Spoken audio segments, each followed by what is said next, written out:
all this yada, yada, yada, yada. That's all I've been hearing in relation to Caitlyn Clark and Angel Reese. It's just a bunch of yada, yada, yada. If it wasn't for this, I'm responsible. This is what it sounds like. It all started from the national championship game, and I've been dealing with this for 2 years now. And understanding, like, yeah, negative things have probably been said about me, but honestly, I'll take that because look where women's basketball is. People are talking about women's basketball, but you never would think that we'd be talking about women's basketball. People are pulling up to games. We got celebrities coming to games, sold out arenas, like just because of one single game. And just looking at that, like, I'll take that role. I'll take the bad guy role, and I'll continue to take that on and be that for my teammates. And if I want to be that, and I know I'll go down in history, I'll look back in 20 years and be like, yeah, the reason why we watching women's basketball is not just because of one person. It's because of me, too, and I want y'all to realize that. You know what? Let me close this door. You talking about you want people to realize what? You want people to okay, let's break this down. First of all, I will give you credit. That moment that happened between you and Caitlyn Clark, the "you can't see me" moment, was the first time I was aware of both of you women. But history has proceeded to come out since then. And I'm going to tell you the truth right now. Angel Reese, as beautiful as you are, I don't think it's cool that you're trying to take embrace this whole bad guy or bad woman, role and things of that nature. And outside of this clip, I just don't like the whole race being included into it. And not to, try to shit on nobody here, but numbers don't lie, right? And sorry, nobody, I ain't saying nobody, but not as many people are coming to see you as they see Caitlyn Clark. That's just facts. And I know people just really hate that. Really, it gets under their skin. Then you got the racial dynamic. Oh, well, here's this white woman. She's also straight. And, that's the reason why the public like her so much. And, but all the women before her that are black and lesbian who paved the way for her, she needs to give them credit, yada, yada, yada. It's like, come on, dog. I don't listen to a song and like the instrumental and then go, oh my God, I love who produced this. I need to know who's the first producer, who inspired this producer, who led this. Like, look, bro, some people just talented and they reach your ear, in regards to the music metaphor. As in regards to this, some people are just skilled enough to have people want to watch them. Why y'all hating? Remember this bull? Is a thing called pretty privilege. There is a thing called white privilege. There is a thing called tall privilege. And there is a thing called working hard. Working really, really hard. We have to acknowledge that. And so the part of it is about race, because if you think about the Brittany Griners of the world, why did she have to... Shut up. Just, It's about white privilege. It's about... Bro, I hate when people do that because it just takes away all of the sleepless nights, all of the countless hours spent into working on your craft, all of the losses, all of the wins, scars, bruises, blood, sweat, and tears. All that get pushed out the window just because of your skin color. I would be pissed off, and I'm tired of my people, especially successful black people who are not the exception, but they are literally showing us the route to success and showing us that we have options and that we can make something of ourselves in this day and age. To be fair, hey, Angel Reese, I'll say the first clip that I watched, man, she was a little delusional in that. I only know about both of y'all because of both of y'all, all right? But if you look at the sales, bro, now, I understand that the sport is physical. I understand that people get a little riled up. But what do you call this?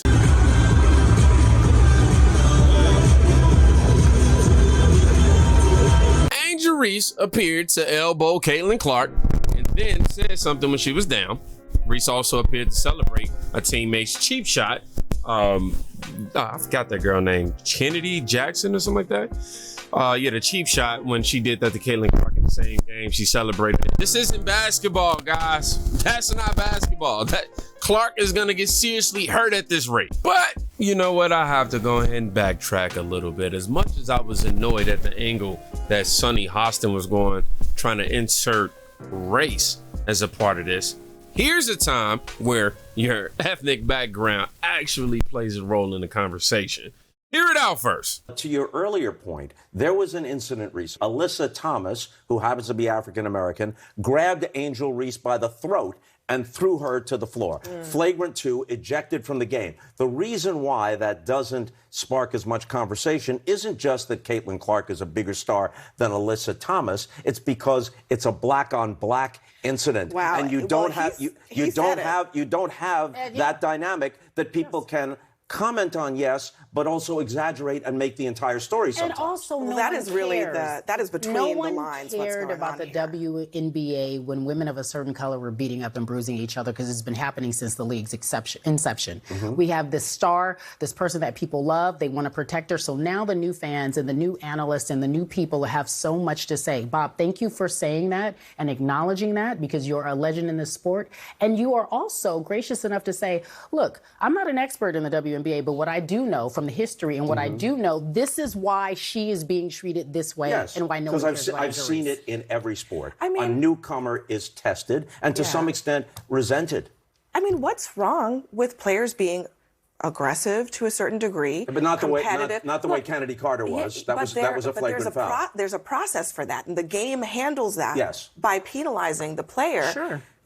Why does it have to be jealousy? That's what I have asked this question. I'm sorry, I'm livid. My blood is boiling. I've been so angry about this topic all day because it's so simple to make women versus women a conversation, but it's just so simple. There should be more layers to this sport. If you're really going to welcome yourself to the WNBA and cover it and talk about it, can we be more than just jealous? Can there be some real true competition? Can they just be athletes? I know you're who want to speaking get generally, because I didn't. That's not where you're coming from at all. He and I have had this conversation, and I'm like, you know what I'm saying? Why I do.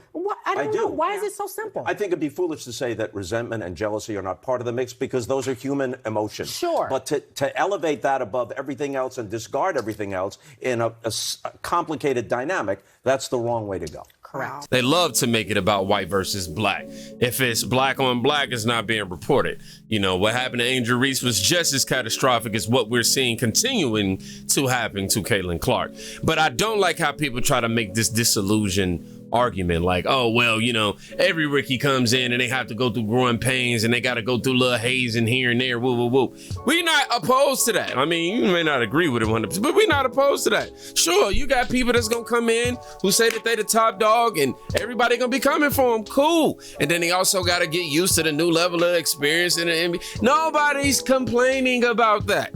We're saying, cool, yeah, she going to get fouled, she going to get bumped and bruised. But if there's no play going on and somebody just walk up to her and push her, bro, that's a totally different conversation. And you are intellectually dishonest if you think that we're saying the same things. Like, those are two different things. Sure, yeah, you know, growing pains, you know, you're a rookie. Yeah, you got to go through the rookie, you know, roundabout. You got to get pushed up, roughed up, cool. But to be risking somebody's career by just pushing them and potentially harming them, breaking a bone or something, woo, woo, woo, you know, that's different. Stop acting like it's not. It's not that everybody in the WNBA is jealous, you know, and I know that we do see how the media is playing on that and all that, woo, woo, woo, but Angel Reese coming out and saying something like it's not just one person kind of defeats your point that you was trying to make, right?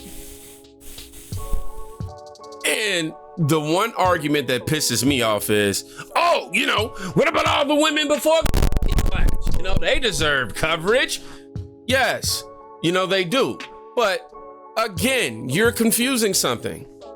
You think that just because somebody works really hard at something, that they automatically deserve all the attention. Unfortunately, sweetheart, it's not how it works. It don't work like that. You know, Michael Jordan wasn't the first, but he's damn near like the GOAT, right? He wasn't the first. So many people before him. So many greats that could have been covered. Floyd wasn't the first person to go 50-0. Floyd Mayweather, he wasn't. There were a couple of other boxers who actually achieved that before him. But sometimes it takes somebody with a special kind of, you know, how do I say, demeanor. It takes somebody that special, you know, pizzazz. And that's just what it is, dog. Some of the most talented people will never be discovered, ever. You know what I'm saying? But to sit here and you try to use that as an argument, it's like, okay, cool. So many women did deserve coverage, fine. But why didn't they get it? Question that. You know what I'm saying? Could it be because they just weren't interested enough? Could it be that the league wasn't interested enough? Sure, it hurts, but it's the truth.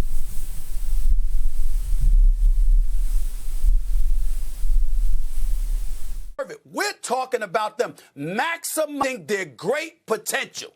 And because we bring that up and talk about what potentially might get in their way, which we do to men all the time, now we got to sit up here and watch every syllable. I resent that, and I'll leave it at that. All right, so let me. I know we got to go to break. Welcome to the world of being a woman, Stephen A., and how you have to dance about your word choice and you have to please everybody and anybody as you navigate your being. We are talking about the world's greatest How about being a black man? Being black. Hold on 1 second. Have you? So this is what I'm saying to y'all, though, and I know we got to go to break, and we didn't necessarily go there, and maybe we should. There are so many layers in this conversation around the way that it's being discussed. No. And yes, Shannon, I know y'all are going to say and Stephen A., I know you just shared that you have talked about the WNBA on your program too.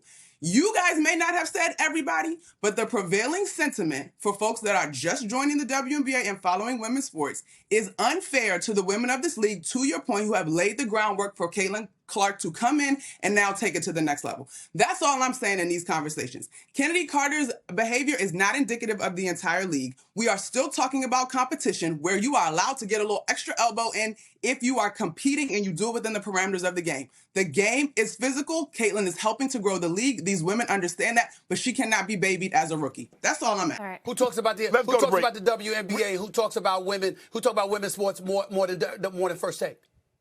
Stephen A., respectfully, with your platform, you could have been doing this 3 years ago if you wanted to. Wow. All right, we got to go. You could have been doing this 3 years ago. You could have, but he didn't. You know why?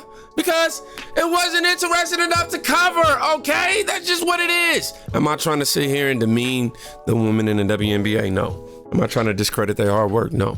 Got some very talented women in the WNBA. I'm not sitting here doing that. But at the end of the day, being talented isn't a good enough reason, or should be the only reason, I guess, to draw viewers. You gotta have some sort of it factor to do so. It's just what it is. Maybe your talent can be just so overwhelming that it is the it factor. For other people, a little bit of talent, a little bit of personality, you there. But come on, man. Nobody's sitting here trying to demean the women of the past who laid down the groundwork. Nobody's trying to do that. Nobody's doing that whatsoever. In fact, we definitely appreciate it. But, if it wasn't interesting, it just wasn't interesting. Don't get your feelings hurt. It's just what it is. Don't take it personal. It's just what it is. You know what I'm saying? And like she said, you could have been talking about it 3 years ago.